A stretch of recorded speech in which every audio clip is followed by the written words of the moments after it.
Guys ये जो आपका वीडियो है, इस तरह का वीडियो आपको पूरे यूट्यूब पर नहीं मिलेगा, क्योंकि यहाँ पर हम करने वाले हैं इकोनॉमिक्स की पूरी तैयारी। ऐसा पेपर यहाँ पर आपको मिलेगा जिससे कई सारे क्वेश्चन आपके आस्क किए जाएंगे बोर्ड एग्जाम में। हेलो एवरीवन, आई एम सुगम, वेलकम बैक टू गाइस। यहाँ पर आज हम देखने वाले हैं इकोनॉमिक्स से क्लास 12th में जो आपका पेपर है उसका फुल सोल्यूशन। यहाँ पर गाइस इस तरह का ये वीडियो है, यहाँ पर आपको जो भी आपके इम्पोर्टेंट क्वेश्चन है, यानी जो क्वेश्चन हर बार बोर्ड एग्जाम में आज किए जाते हैं, उन्हीं क्वेश्चंस को इसमें रखा गया है। तो बिल्कुल भी आपको वीडियो को स्किप नहीं करना है। पहले यहाँ पर हम देखेंगे ऑब्जेक्टिव क्वेश्चन, इसके बाद अतलग उत्तरीय प्रश्न, लघु उत्तरीय प्रश्न एंड गाइस विश्व उत्तरीय प्रश्न पर यहाँ पर हम डिस्कस करेंगे। और जो भी क्वेश्चन है सारे क्वेश्चन के आपको आंसर भी साथ में मिलेंगे। ऐसा वीडियो गाइस आपको यूट्यूब पर नहीं मिलेगा, क्योंकि अगर अतलग उत्तरीय प्रश्न यहाँ पर आपको दिया जाएगा तो अतलग उत्तरीय प्रश्न में इस तरह से उसका आंसर मिलेगा। अगर विस्तृत में उस टाइप का क्वेश्चन आता है तो वो भी वहां पर आप कर सकते हो। ठीक है, पहला प्रश्न है कि विलासिता की वस्तु की मांग की कीमत लोच होती है, कैसी होती है? इकाई से अधिक, इकाई से कम, शून्य या फिर अनंत। तो यहाँ पर आपका जो राइट ऑप्शन है वो कौन सा हो जाएगा? तो विलासिता की वस्तु की मांग की जो कीमत लोच है वो होती है इकाई से अधिक। ठीक है, यानी यहाँ पर गाइस जो फर्स्ट नंबर पर आपको ऑप्शन मिला है यही ऑप्शन आपका हो जाएगा राइट ऑप्शन। वीडियो को आप बिल्कुल भी स्किप ना करें। और कई सारे आपके कमेंट्स थे कि इकोनॉमिक्स के पेपर में हम फुल मार्क्स कैसे लाएं।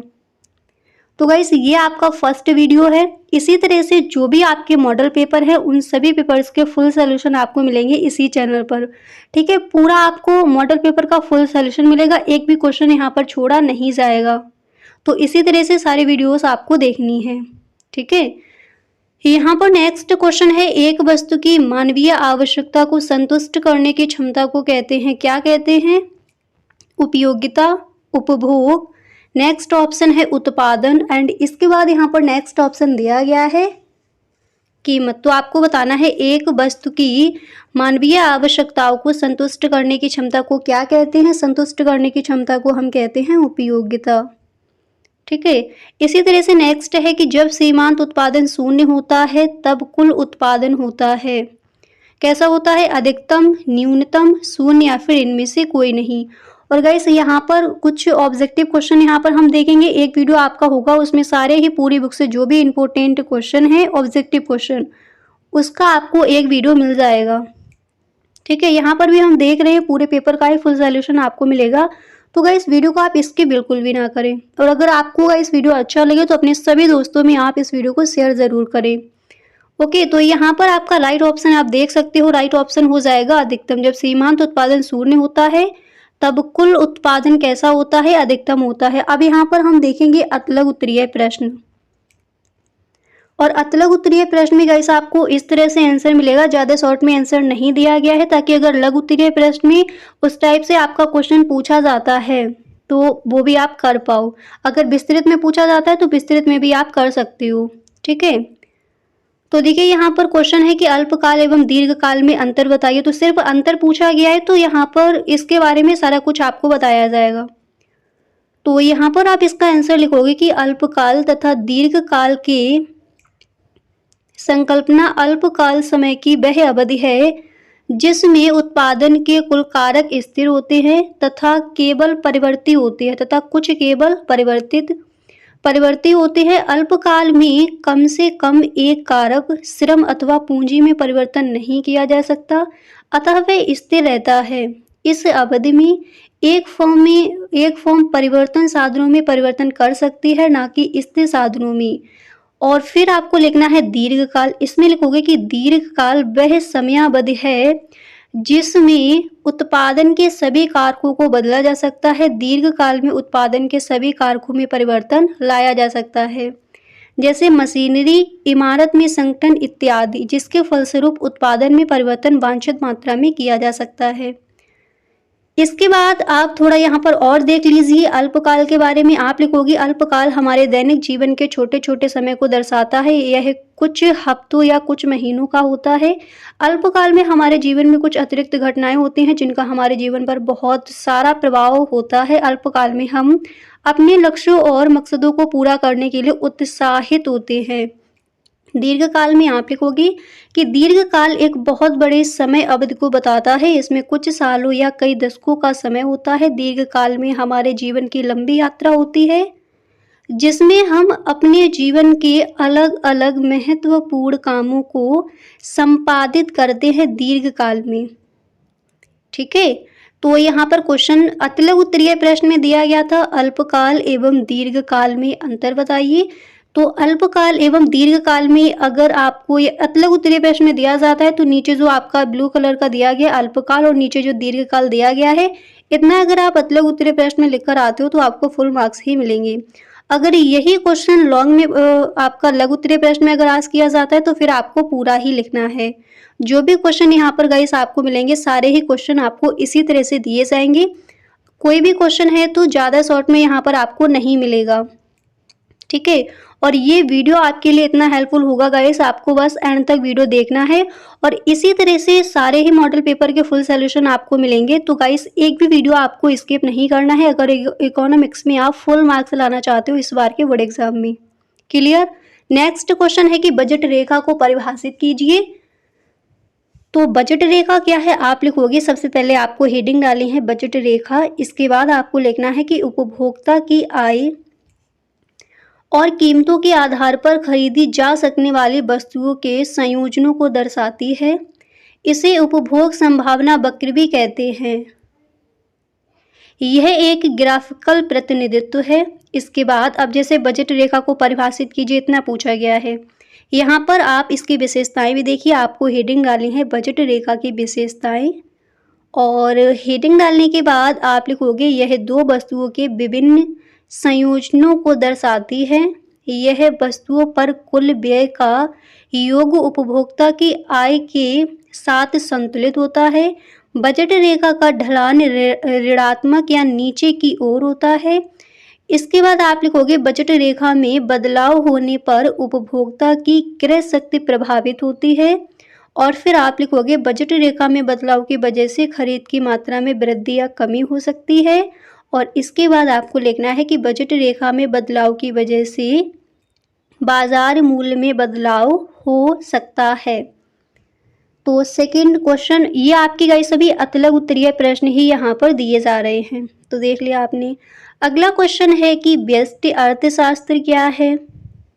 ठीक है, तो देख लीजिए व्यष्टि अर्थशास्त्र की परिभाषा आप लिखोगे कि व्यष्टि अर्थशास्त्र किसी आर्थिक इकाई या अर्थव्यवस्था के किसी भाग या एक से अधिक इकाइयों के छोटे समूह की आर्थिक क्रिया का अध्ययन है। इसके बाद आप लिखोगे कि समष्टि अर्थशास्त्र की वह शाखा, दोनों देख लीजिए। समष्टि अर्थशास्त्र यानी बड़ा अर्थशास्त्र, विशाल अर्थशास्त्र क्या है, समष्टि अर्थशास्त्र अर्थशास्त्र की वह शाखा है जिसके अंतर्गत संपूर्ण अर्थव्यवस्था या आर्थिक इकाइयों के समूहों का अध्ययन किया जाता है। तो व्यष्टि अर्थशास्त्र यहाँ पर सिर्फ दिया गया था, तो आपने देख लिया कि व्यष्टि अर्थशास्त्र की एक लाइन में आपको परिभाषा कैसे लिखनी है। अगर समष्टि अर्थशास्त्र पूछा जाता है तो उसकी परिभाषा वहां पर आप किस तरह से लिख कर आओगे। ठीक है, चलिए नेक्स्ट क्वेश्चन है कि उत्पादन की स्थिर लागत से आप उत्पादन की स्थिर लागत से क्या तात्पर्य है, या फिर इस तरह से भी क्वेश्चन आस्क किया जाता है उत्पादन की स्थिर लागत से आप क्या समझते हैं। ठीक है, तो देखिए आप लिखोगे कि उत्पादन की स्थिर लागत से मतलब है कि वे लागतें जो उत्पादन बढ़ने या घटने पर नहीं बदलती, इन्हें निश्चित लागत या ओवरहेड कॉस्ट भी कहा जाता है। स्थिर लागतों में वे खर्च शामिल होते हैं जिन्हें उत्पादन की मात्रा में बदलाव नहीं किया जा सकता। इसके बाद गाइस आप लिखोगे कि स्थिर लागतों के उदाहरण, इसमें आपको लिखना है किराया या पट्टे का भुगतान, स्थायी कर्मचारियों का वेतन और मजदूरी बीमा प्रीमियम, संपत्ति कर उपकरणों का मूल्य ह्रास और फिर आप लिखोगे कि दीर्घकालिक ऋण पर ब्याज सेटअप लागत सामान्य लाभ। क्या क्वेश्चन है कि उत्पादन की स्थिर लागत से क्या तात्पर्य है, तो उत्पादन की स्थिर लागत क्या है आपने देख लिया। इसके बाद स्थिर लागतों के उदाहरण कौन कौन से हैं, तो उनको भी आपने देख लिया। कौन कौन से उदाहरण हैं, किराया पट्टे का भुगतान, स्थायी कर्मचारियों का वेतन और मजदूरी बीमा प्रीमियम, संपत्ति कर उपकरणों का मूल्य ह्रास। ठीक है, चलिए नेक्स्ट क्वेश्चन है कि पूर्ण प्रतियोगिता की कोई 3 विशेषताएं। अब यहाँ पर देखिए 3 विशेषताएं आपकी पूछी गई हैं अतलग उत्तरीय प्रश्न में। अब यहाँ पर कुछ और भी हम विशेषताएं देखेंगे। अगर 3 विशेषताएं ही पूछी जाती हैं तो यहाँ पर जितना जो आंसर दिया गया इतना अगर आप लिख कर आओगे तो आपको मार्क्स मिलेंगे, फुल आपके मार्क्स मिलेंगे। तो फर्स्ट आपको हेडिंग डाली है पूर्ण प्रतियोगिता की 3 विशेषताएं ये हैं। बाजार में क्रेताओं और विक्रेताओं की बहुत बड़ी संख्या होती है। सभी उत्पादक एक जैसी वस्तुएं बनाते हैं। बाजार में किसी भी नए उत्पादक के आने या किसी मौजूदा उत्पादक के जाने पर कोई रोक टोक नहीं होती। ठीक है, और अगर यही क्वेश्चन गाइस विस्तृत में या फिर लघु उत्तरीय प्रश्न में आता है तो आप पूरा लिख कर आओगे। आप लिखोगे पूर्ण प्रतियोगिता की कुछ और विशेषताएं, यहाँ पर इसलिए लिख दिया गया क्योंकि 3 विशेषताएं आपको ऊपर दी हैं। आप लिखोगे कि बाजार में मौजूद सभी क्रेता और विक्रेताओं को बाजार का पूरा ज्ञान होता है। इसके बाद आप लिखोगे कि बाजार में प्रवेश करने और बाहर निकलने की आज़ादी होती है। एकाधिकार संयोजन संभव नहीं होते। इसके बाद आप लिखोगे कि सभी वस्तुएं समरूप होती हैं। सरकार इसमें शामिल नहीं होती। और इसके बाद आपको लिखना है कि परिवहन से जुड़ी कोई लागत नहीं होती। बाजार मूल्य एक जैसा होता है। कोई भी फर्म बाजार मूल्य से कम या ज़्यादा नहीं हो सकती। इस कीमत पर कितनी भी मात्रा में वस्तु खरीदी या बेची जा सकती है। तो आपको वहाँ पर पॉइंट व पॉइंट लिख कर आना है। अगला क्वेश्चन दिया गया है कि औसत भौतिक उत्पाद से क्या आशय है। मोस्ट इम्पोर्टेंट क्वेश्चन है, कई बार पूछा गया है। तो आप लिखोगे कि औसत भौतिक उत्पाद, पहले आपको हेडिंग डाली है औसत भौतिक उत्पादन। इसके बाद आप लिखोगे औसत भौतिक उत्पादन APP का मतलब है उत्पादन के लिए ज़रूरी इकाइयों की तुलना में उत्पादित इकाइयों का अनुमान। इसे औसत उत्पाद भी कहते हैं। इसके बाद आप लिखोगे यह कंपनियों के लिए कुल उत्पादन को मापने का एक तरीका है। औसत भौतिक उत्पादन का सूत्र है औसत उत्पाद बराबर कुल उत्पाद इनपुट कारकों की इकाइयाँ। औसत उत्पाद AP बराबर कुल उत्पाद यानी DP टी श्रम एल। ठीक है, इसके बाद यहाँ पर आप लिखोगे कि औसत उत्पादन शब्द का मतलब है हर इनपुट, श्रम और जमीन जैसे उत्पादन के कारक। तो हर इनपुट द्वारा उत्पादित औसत उत्पादन परिवर्तनशील साधन के प्रति इकाई उत्पादन को कहते हैं। इसके बाद आप लिखोगे कि औसत उत्पादन का अनुमान कुल उत्पाद को परिवर्ती कारक की इकाइयों से भाग देकर लगाया जाता है। उत्पादन औद्योगिक प्रतिष्ठानों द्वारा वस्तुओं, सामानों या सेवाओं को बनाने की प्रक्रिया है। उत्पादन का मकसद ऐसी वस्तुएं और सेवाएं बनाना है जिनकी लोगों को बेहतर जीवन यापन करने के लिए ज़रूरत होती है। ठीक है, तो क्वेश्चन यहाँ पर आपको क्या दिया गया था। क्वेश्चन दिया गया था कि औसत भौतिक उत्पादन से क्या आशय है, आपने यहाँ पर देख लिया। नेक्स्ट जो आपका मोस्ट इम्पोर्टेंट है, बाजार का अर्थ लिखिए। तो चलिए देख लेते हैं बाजार क्या है। आप लिखोगे बाजार का मतलब है वह जगह जहाँ पर किसी भी चीज़ का व्यापार होता है। बाजार में कई बेचने वाले एक जगह पर होते हैं ताकि जो लोग उन चीज़ों को खरीदना चाहें वे उन्हें आसानी से ढूंढ सकें। बाजार में वस्तुओं और सेवाओं का आदान प्रदान होता है। तो अगर अतलग उत्तरीय प्रश्न क्वेश्चन यहाँ पर दिया गया है तो इतना अगर आप लिखकर आते हो तो आपका सही है। अगर यही क्वेश्चन आपका इस तरह से आता है बाजार से क्या आशय है, बाजार का अर्थ लिखे विस्तार से समझाइए, तो फिर आप पूरा लिख कर आओगे। नीचे दिया गया बाजार वस्तुओं और सेवाओं के लिए व्यापार की अनुमति देने वाली एक व्यवस्था या नेटवर्क है। बाजार व्यापार को सुविधाजनक बनाते हैं और समाज में संसाधनों के वितरण और आवंटन को सक्षम करते हैं। बाजार किसी भी व्यापार योग्य वस्तु का मूल्यांकन और मूल्य निर्धारण करने की अनुमति देते हैं। बाजार का मुख्य उद्देश्य वस्तुओं की मांग और आपूर्ति को संतुलित करना है। फिर आप लिखोगे कि बाजार किसी एक भौतिक या भौगोलिक स्थान तक सीमित नहीं होता। अर्थशास्त्र में बाजार शब्द का मतलब उस क्षेत्र से है जहां किसी चीज की एक जैसी कीमत होने की प्रवृत्ति होती है। ठीक है। तो देखिए क्वेश्चन हमसे आज किया गया है कि बाजार का अर्थ लिखिए। तो ऊपर से दिया गया है आपका सही है उतना अगर आप लिख कर आते हो। अगर ये आपका लघु उत्तरीय प्रश्न अगर विस्तृत या फिर विस्तृत में पूछा जाता है तो फिर वहां पर आपको पूरा ही लिख कर आना है। आई होप आपको क्लियर हो गया होगा बाजार का अर्थ क्या है। इजी क्वेश्चन है आपका ये। अब इसके बाद गाइस नेक्स्ट क्वेश्चन यहाँ पर दिया गया है कि भुगतान शेष संतुलन से क्या तात्पर्य है। भुगतान शेष संतुलन से क्या तात्पर्य है। तो पहले यहाँ पर आपको एक लाइन लिखनी है कि भुगतान शेष संतुलन के 3 तत्व हैं। पहला चालू खाता, दूसरा है पूंजी खाता और तीसरा है वित्तीय खाता। यहाँ पर आप लिखोगे कि भुगतान शेष संतुलन किसी देश की आर्थिक स्थिति और वैश्विक अर्थव्यवस्था के बीच संबंधों का पता लगाने में मदद करता है। इसके बाद आप लिखोगे कि भुगतान शेष संतुलन घाटे का मतलब है कि देश अपने आयातों से ज़्यादा वस्तुएं और सेवाएं खरीद रहा है। भुगतान शेष संतुलन अधिशेष का मतलब है कि देश अपने आयातों से ज़्यादा वस्तुएं और सेवाएं बेच रहा है। भुगतान शेष संतुलन घाटे या अधिशेष को दूर करने के लिए मौद्रिक नीति, व्यापार नियम और अंतर्राष्ट्रीय सहायता जैसे उपाय किए जाते हैं। इसके बाद आप लिखोगे कि भुगतान शेष संतुलन किसी देश की आर्थिक स्थिति का संकेतक होता है। भुगतान शेष संतुलन को सांख्यिकीय विवरण के रूप में भी रिकॉर्ड किया जाता है। इसके बाद आप लिखोगे कि भुगतान शेष संतुलन में असंतुलन होने के कई कारण हो सकते हैं, जैसे कि व्यापार चक्र। अब चलिए आपने देख लिया तो लघु उत्तरीय प्रश्न, ठीक है।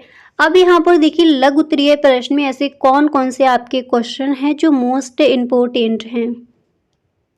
और गाइस यकीन मानिए इस तरह का वीडियो आपको यूट्यूब पर नहीं मिलेगा। अगर लघु उत्तरीय प्रश्न है तो उनके आंसर आपको 1-2 लाइन में ही दिए जाएंगे और आपको सारे मॉडल पेपर का सॉल्यूशन इसी तरह से मिलेगा जैसे यहाँ पर दिया जा रहा है। क्वेश्चन आपका लघु उत्तरीय प्रश्न में है उपर्युक्त रेखा के द्वारा औसत लागत, रेखा चित्र के द्वारा औसत लागत और सीमांत लागत के संबंध को प्रदर्शित कीजिए। तो यहाँ पर आप देख सकते हो कि औसत लागत वक्र AC ऊपर से नीचे की ओर गिर रहा है। सीमांत लागत वक्र यानी MC भी बढ़ने लगता है, लेकिन सीमांत लागत वक्र में वृद्धि की दर ज़्यादा है। यहाँ पर जो दिया गया इसको आप देखिए, जब औसत लागत वक्र ऊपर की ओर बढ़ने लगता है तो सीमांत लागत वक्र उससे ऊपर रहता है, ठीक है। तो क्या दिया गया कि उपर्युक्त रेखा के द्वारा औसत लागत और सीमांत लागत के संबंध को प्रदर्शित कीजिए। तो यहाँ पर आप इसका जो चित्र है वो देख लीजिए। इसके आगे आपको क्या लिखना है चलिए उसको देखते हैं। इसके आगे आप लिखोगे कि सीमांत लागत और औसत लागत के बीच संबंध इस प्रकार है। जब सीमांत लागत औसत लागत से कम होती है तो औसत लागत घटती है, ठीक है। और जब सीमांत लागत औसत लागत के बराबर होती है तो औसत लागत न्यूनतम होती है। और जब सीमांत लागत औसत लागत से ज़्यादा होती है तो औसत लागत बढ़ती है। सीमांत लागत और औसत लागत के बीच संबंध को समझने से सफल मूल्य निर्धारण और संसाधन आवंटन रणनीतियां बनाई जा सकती हैं। तो आपको ध्यान रखना है कि जब सीमांत लागत, तो यहाँ पर अब नेक्स्ट क्वेश्चन देख लीजिए। अगला क्वेश्चन है कि लागत फलन की संकल्पना क्या है। मोस्ट इम्पोर्टेंट है आपका लघु उत्तरीय प्रश्न में कई बार ये क्वेश्चन आज किया गया है। तो लागत फलन की संकल्पना क्या है। आप लिखोगे कि लागत फलन की संकल्पना उत्पादन और लागत के बीच कार्यात्मक संबंध को दर्शाती है। यह एक गणितीय समीकरण है। लागत फलन की मदद से उत्पादन की विभिन्न मात्राओं पर लागत का पता चलता है। इस जानकारी का इस्तेमाल उत्पादन की योजना बनाने, कीमत तय करने और मुनाफा बढ़ाने में किया जाता है। लागत फलन की संकल्पना, इसमें आप लिखोगे कि लागत फलन उत्पादन की मात्रा और कुल लागत के बीच संबंध को दर्शाता है। वह व्यवसायों और अर्थशास्त्रियों द्वारा इस्तेमाल किया जाता है। यह उत्पादन के विभिन्न स्तरों पर आने वाले न्यूनतम लागत संयोजन को भी दर्शाता है।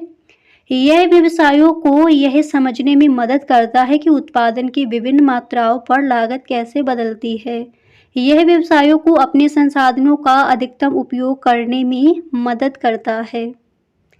इसके बाद लागत फलन का सूत्र क्या है? लागत फलन का सूत्र इस प्रकार है, यहाँ पर दिया गया है C बराबर F और कोष्टक में Q, जहाँ C लागत और Q उत्पादन है। लागत फंक्शन सूत्र का सामान्य रूप है। C कोष्टक में आप देख सकते हो x बराबर F प्लस B x है, जहाँ F कुल निश्चित लागत है, B परिवर्तनीय लागत है और x इकाइयों की संख्या है।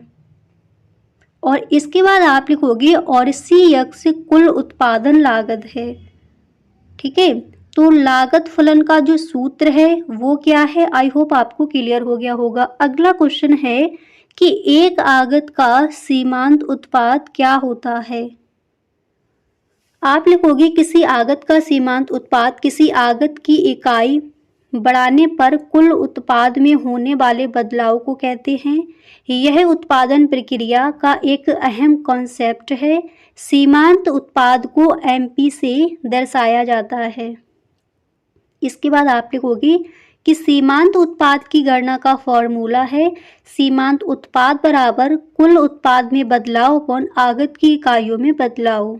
ठीक है, इसके बाद आप लिखोगे कि सीमांत उत्पाद परिवर्तनीय तत्वों पर निर्भर करता है। सीमांत उत्पाद आगत बढ़ने पर बढ़ जाता है, स्थिर रह सकता है या घट सकता है। सीमांत उत्पाद का सीमांत उत्पादन लागत से विपरीत संबंध होता है। सीमांत उत्पाद का इस्तेमाल आगत की उत्पादकता को समझने और संसाधनों के आवंटन के लिए किया जाता है। इसके बाद आप लिखोगे कि सीमांत उत्पाद का इस्तेमाल मुख्य रूप से व्यष्टि अर्थशास्त्र के क्षेत्र में किया जाता है। सीमांत उत्पाद का इस्तेमाल उत्पादन सिद्धांत और श्रम अर्थशास्त्र में भी किया जाता है। तो क्वेश्चन आपका क्या दिया गया था उसको यहाँ पर आपने देख लिया। नेक्स्ट है कि मौद्रिक प्रवाह क्या है। ये क्वेश्चन भी आपका कई बार पूछा गया है, मौद्रिक प्रवाह क्या है लघु उत्तरीय प्रश्न में। तो आप लिखोगे किसी अर्थव्यवस्था में मुद्रा या अन्य साधनों का एक क्षेत्र से दूसरे क्षेत्र में आदान प्रदान मौद्रिक प्रवाह कहलाता है। इसे कैश फ्लो भी कहते हैं। मौद्रिक प्रवाह अर्थव्यवस्था में धन और साख के संचालन को समझने में मदद करता है। इसके बाद आप लिखोगे कि मौद्रिक प्रवाह वस्तुओं और सेवाओं के आदान प्रदान के लिए होने वाला धन का प्रवाह है। मौद्रिक प्रवाह की मदद से यह देखा जाता है कि कैसे मुद्रा और साख अर्थव्यवस्था में संचालन करते हैं। इसके बाद आप लिखोगे कि मौद्रिक प्रवाह में विभिन्न कारकों जैसे निर्यात, आवास, विदेशी निवेश आदि का अंकगणित होता है। मौद्रिक प्रवाह और वास्तविक प्रवाह का अध्ययन अर्थशास्त्र में महत्वपूर्ण है। वास्तविक प्रवाह वस्तुओं और सेवाओं का प्रवाह है। वास्तविक प्रवाह में घरों से व्यवसायों तक संसाधनों और सेवाओं का प्रवाह और व्यवसायों से घरों तक उपभोक्ता वस्तुओं और सेवाओं की आवाजाही शामिल होती है। इसके बाद आप लिखोगे केंद्रीय बैंक मौद्रिक नीति के जरिए ब्याज दरों पर नियंत्रण करता है। इससे अर्थव्यवस्था में मुद्रा के प्रवाह को नियंत्रित किया जाता है और मूल्य स्थिरता बनाए रखी जाती है। तो क्वेश्चन हमारा क्या दिया गया था कि मौद्रिक प्रवाह क्या है, और ये क्वेश्चन आपका पूछा जाता है लघु उत्तरीय प्रश्न में। तो लघु उत्तरीय प्रश्न में आपको थोड़ा लॉन्ग में ही लिखना होता है, तो उसी तरह से इस क्वेश्चन का आंसर भी यहाँ पर आपको दिया गया है। ठीक है, चलिए अब इसी तरह से मौद्रिक प्रवाह के बाद यहाँ पर नेक्स्ट क्वेश्चन आपको कौन सा तैयार करना है, तो चलिए उसको देख लेते हैं। आई होप गाइस आपको समझ आ गया होगा कि मौद्रिक प्रवाह क्या है और इस प्रश्न का आंसर वहाँ पर आप किस तरह से लिख कर आओगे। इसके बाद यहाँ पर हम देखेंगे कि विस्तृत उत्तरीय प्रश्न में ऐसे कौन कौन से आपके क्वेश्चन हैं जो मोस्ट इम्पोर्टेंट हैं, उन पर यहाँ पर हम डिस्कस करते हैं। तो विस्तृत उत्तरीय प्रश्न में जो आपका पहला प्रश्न है पहला प्रश्न यहाँ पर दिया गया कि समग्र मांग का अर्थ एवं इसके अवयव को संक्षेप में समझाइए। आप लिखोगे किसी अर्थव्यवस्था में किसी निश्चित समय में वस्तुओं और सेवाओं की कुल मांग को समग्र मांग कहते हैं। इसे एडी से दर्शाया जाता है। समग्र मांग किसी देश के सकल घरेलू उत्पाद यानी जीडीपी की मांग को भी मापती है। समग्र मांग के घटक उपभोग, निवेश, सरकारी व्यय और शुद्ध निर्यात। तो समग्र मांग का अर्थ एवं इसके अवयव को संक्षेप में समझाइए। तो फर्स्ट आपको इस तरह से वहां पर लिखना है, यानी पहले आपको लिखना है कि समग्र मांग क्या है, समग्र मांग का अर्थ क्या है। इसके आगे आपको क्या लिखना है उसको देख लीजिए। इसके आगे आप लिखोगे कि समग्र मांग वक्र नीचे की ओर झुकता हुआ होता है। समग्र मांग उत्पादकों और सेवा प्रदाताओं की इस उम्मीद पर आधारित होती है कि पूरे साल में उनके उत्पादों की कितनी बिक्री होगी। समग्र मांग सीधे मुद्रा आपूर्ति, आय और सरकारी खर्च में बदलाव से जुड़ी होती है। समग्र मांग किसी देश के निवासी आय के एक निश्चित स्तर पर वस्तुओं और सेवाओं की खरीद पर कहने के लिए तैयार है। इसके बाद यहाँ पर आप लिखोगे कि समग्र मांग अर्थव्यवस्था में व्यय की कुल राशि को मापती है। समग्र मांग देश की वस्तुओं और सेवाओं पर कुल व्यय का माप है। एंड इसके बाद यहाँ पर आपको लिखना है कि समग्र मांग अर्थव्यवस्था में किए गए कुल व्यय के रूप में, समग्र मांग अर्थव्यवस्था में किए गए कुल व्यय के रूप में व्यक्त किया जाता है। तो यहाँ पर आपने देख लिया है कि समग्र मांग का, पहले आपने देखा समग्र मांग का अर्थ क्या है, ठीक है। और इसके बाद एवं इसके अवयव को संक्षेप में समझाइए, तो उसको भी यहाँ पर आपने देख लिया। क्लियर। अब इसके आगे देख लीजिए आपको क्या करना है। इसके आगे क्या दिया गया है चलिए उसको देख लेते हैं। और गाइस अगर अभी तक आप इस वीडियो में बने हुए हो तो प्लीज़ आप इस वीडियो को एक लाइक ज़रूर कर दें। इसके आगे आपको नेक्स्ट क्वेश्चन है कि राष्ट्रीय आय मापने की उत्पादन विधि को समझाइए। तो राष्ट्रीय आय मापने की उत्पादन विधि क्या है, आप लिखोगे उत्पादन विधि। आपको पहले हेडिंग डाली है, इसमें आपको लिखना है यह विधि अर्थव्यवस्था के विभिन्न औद्योगिक क्षेत्रों द्वारा उत्पादित अंतिम वस्तुओं और सेवाओं के मूल्य को लेकर राष्ट्रीय आय को मापती है।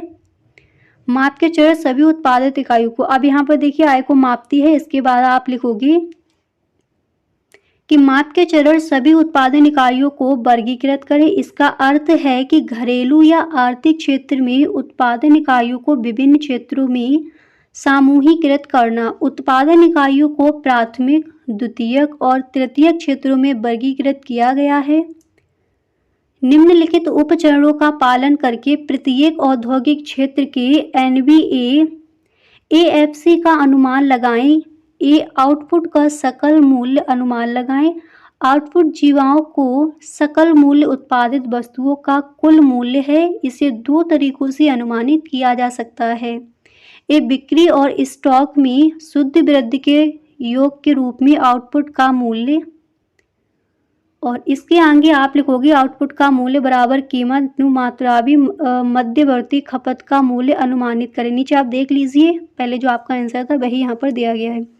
अनुमानित करें और जीबीएएमपी पर पहुँचने के लिए आउटपुट जीवाओं के सकल मूल्य से इसे घटाएं। सकल मूल्य वर्धित जीबीएएमपी बराबर जीवाओं माइनस मध्यवर्ती खपत से निश्चित पूंजी मूल्य ह्रास की खपत का अनुमान लगाएं और एनबीएएमपी पर पहुंचने के लिए इसे जीबीएएमपी से घटा। सावधानियां उत्पादन विधि मूल्य वर्धित विधि द्वारा राष्ट्रीय आय का अनुमान लगाते हैं। समय निम्नलिखित सावधानियां बरतनी चाहिए। आउटपुट की दोहरी गणना से बचें। स्वयं के खाते के उत्पादन का मूल्य कुल उत्पादन में शामिल किया जाना चाहिए। और थर्ड यहाँ पर है कि मध्यवर्ती वस्तुओं का मूल्य शामिल नहीं किया जाना चाहिए। और 4 नंबर पर यहाँ पर दिया गया है, 4 नंबर पर यहाँ पर आपका क्या दिया गया है उसको देख लीजिए। दिया गया है कि सेकेंड हैंड माल की बिक्री को शामिल ना करें।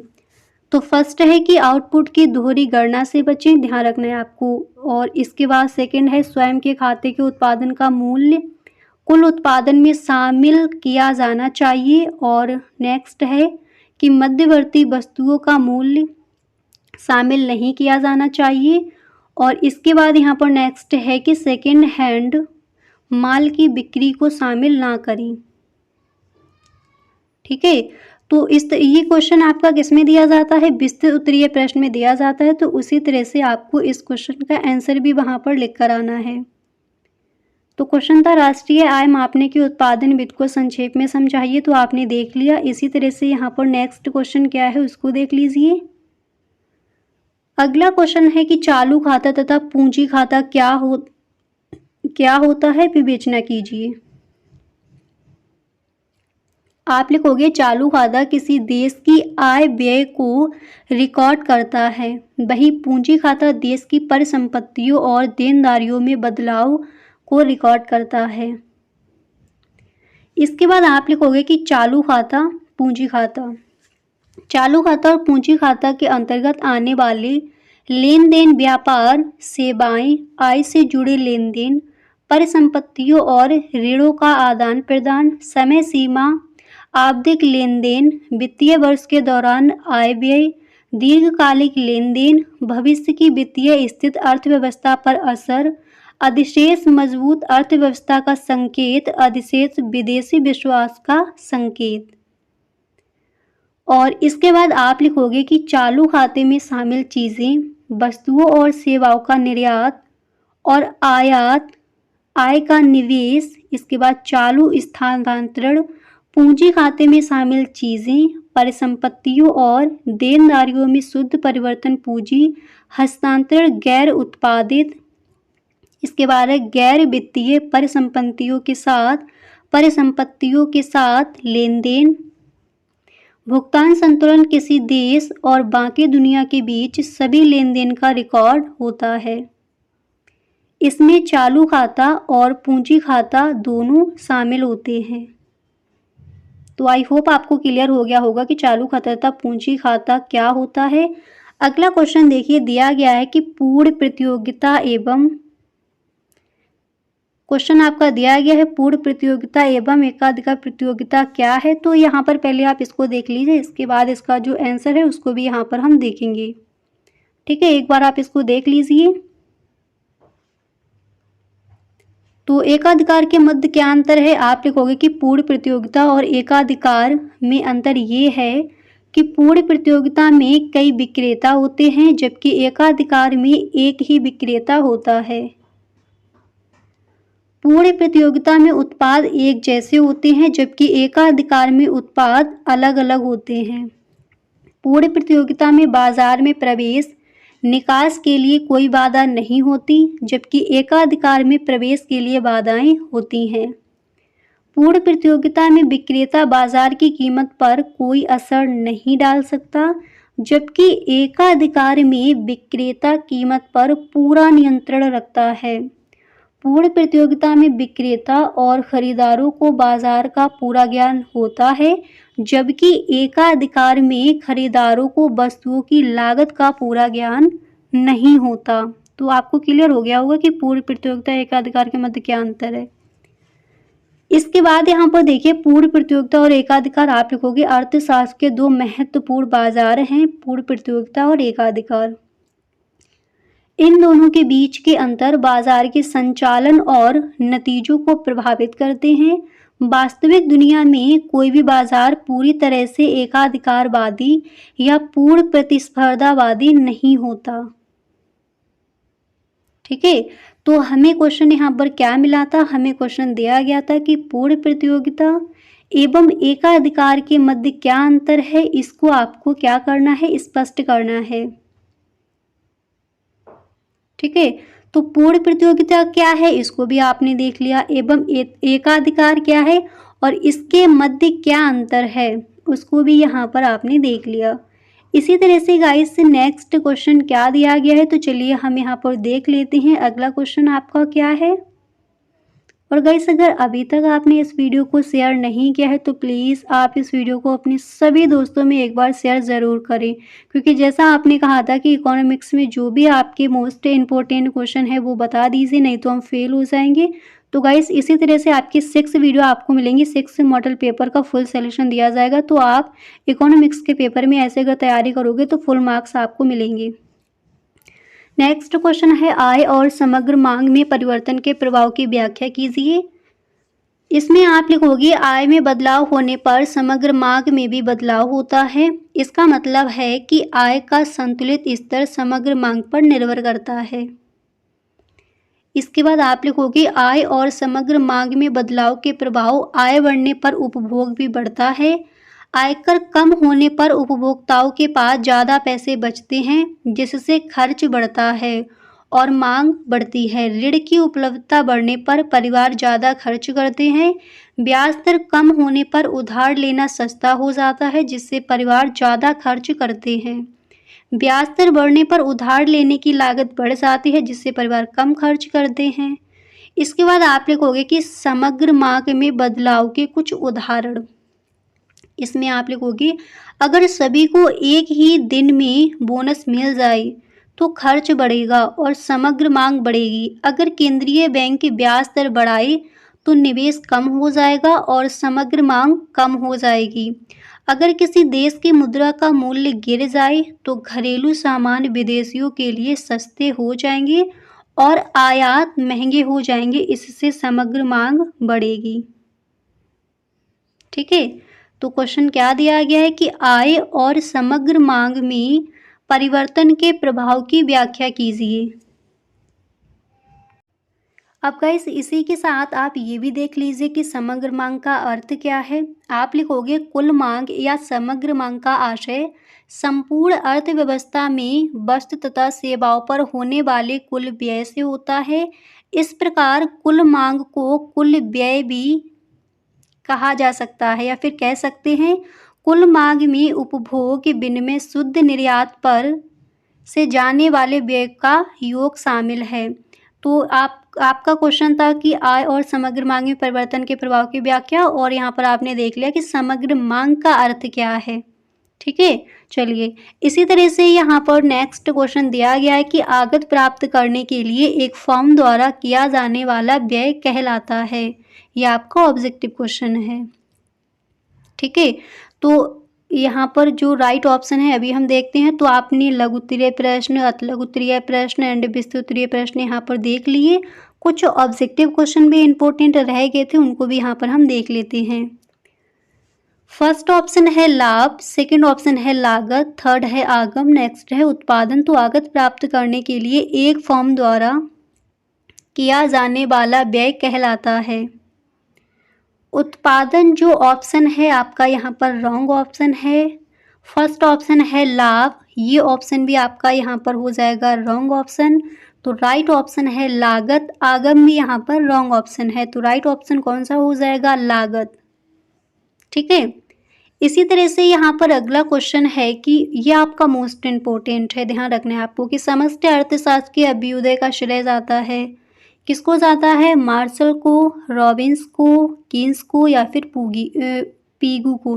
और गाइस देखिए जैसे अर्थशास्त्र के जनक कौन है, भारत में कौन सी अर्थव्यवस्था पाई जाती है, प्रभावी माह का जो इस तरह से जो क्वेश्चन है। अब जैसे ये पूछ लिया जाता है कि समष्टि अर्थशास्त्र के अंतर्गत क्या क्या आएगा, आपको ऑप्शन मिल जाएंगे। कपड़ा उद्योग है, व्यक्तिगत आय है, राष्ट्रीय आय है। ठीक है, और भी कई सारे ऐसे क्वेश्चन जो मोस्ट इम्पोर्टेंट है, तो इनका आपको अलग वीडियो मिल जाएगा।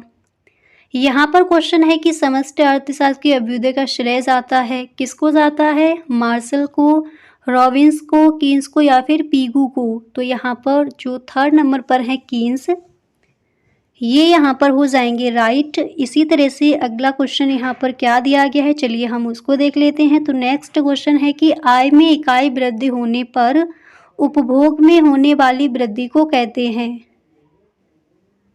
क्या कहते हैं? स्वतंत्र उपभोग, सीमांत उपभोग प्रवृत्ति, औसत उपभोग प्रवृत्ति या फिर कोई नहीं।